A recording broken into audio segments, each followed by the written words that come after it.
Bonjour tout le monde, aujourd'hui on se retrouve pour une nouvelle vidéo où je vais vous présenter un personnage et son histoire.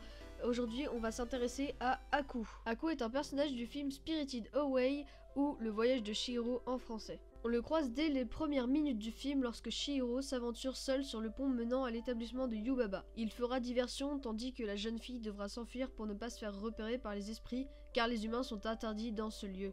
On le recroisera mais d'une manière plutôt différente car Yubaba indiquera à Haku d'aider Chihiro pour son nouveau travail, tâche qu'il donnera plutôt à Lin, une employée des bains. Durant tout un moment du film, nous ne le revoyons pas car d'après Lin, il effectue le sale boulot de Yubaba car il serait son âme damnée. On peut d'ailleurs voir que les autres employés du bain respectent Haku et en ont même peur car avec Chihiro, il se montre gentil et chaleureux mais avec toute autre personne, il adopte un caractère froid, sombre et même menaçant. Les autres l'appellent Maître Haku, ce qui montre la forme de respect.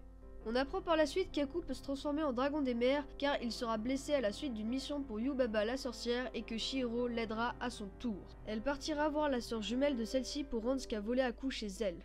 Pendant ce temps, le jeune garçon se réveille et semble guéri de ses blessures. Il ira voir Yubaba lui faisant remarquer qu'on lui avait enlevé sa chose la plus précieuse, à savoir son bébé. Elle s'énervera sur Haku qui, lui, restera parfaitement calme, montrant qu'il n'a absolument pas peur d'elle. Il part ensuite rejoindre Chihiro chez la sœur jumelle de Yubaba. S'ensuit ensuite un retour dans les airs sur la forme draconique de Haku. Elle lui confie ensuite se rappeler de quelque chose. Elle lui raconte alors que petite, elle est tombée dans une rivière et a failli se noyer, mais elle fut sauvée par l'esprit de cette rivière, la rivière Kohaku. C'est dans une séquence pleine d'émotions que Haku se retransforme dans les airs en humain, tenant les mains de Chihiro et la remerciant de l'avoir sauvée. Car Yubaba vole le vrai nom de ses employés pour les garder captifs et Haku était prisonnier d'elle. Une fois son nom retrouvé, il aidera une dernière fois Chihiro à retrouver ses parents et à partir du monde des esprits. Kohaku est un personnage très intéressant et que je trouve pour ma part super badass.